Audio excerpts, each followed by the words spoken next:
Sa gitna ng nalalantad na mga impormasyon hinggil sa manumalyang flood control projects, isang mahalagang punto ang binigyang diin ni Senate President Tito Soto III. Maaring hindi lamang ang Bulacan Group of Contractors o BGC Boys ang nasa likod ng kumakalat na katiwalian. Kung totoo ito, mas malalim at mas mataas ang ugat ng problema. Isang babala na hindi lang simpleng grupo ang gumagalaw kundi posibleng organisadong sindikato na konektado pa sa mas mataas na opisyal o makapangyarihang interes. Hindi kapanipaniwala para kay Soto ang paulit-ulit na pagtanggi ni dating Bulacan District Engineer Henry Alcantara.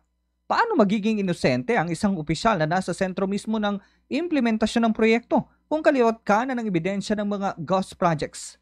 Ang pananahimik at pagtanggi ay tila pagsisikap lamang upang iligtas ang sarili mula sa pananagutan.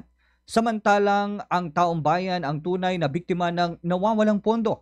Mahalaga ring tandaan ang sinabi ni Soto. Lahat ng kasapi ng BGC Boys ay may pananagutan. Ang katiwalian ay hindi kailanman gawa lamang ng iisang tao. Ito ay pinapalakas ng koneksyon at pinagsasabutan ng marami. Kung ang mga mismong kontraktor na sina Pacifico at Sara Diskaya ay humihiling ng saklolo sa Witness Protection Program o WPP, kailangan muna nilang ilabas ang buong katotohanan. Hindi kalahati, hindi pira-piraso.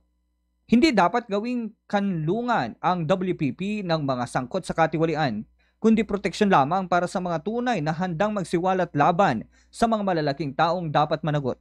Sa huli ang tanong, hindi lang kung sino ang BGC Boys, kundi kung sino ang mas mataas na puwersa na pumapayag, nagtatakip at nagkikinabang sa sistemang ito.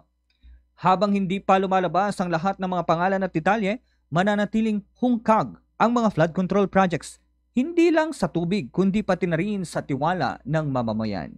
Yan ang ating Bombo News Analysis. Ako si Bombo Kervin Gamad, Basta Radyo. Bombo!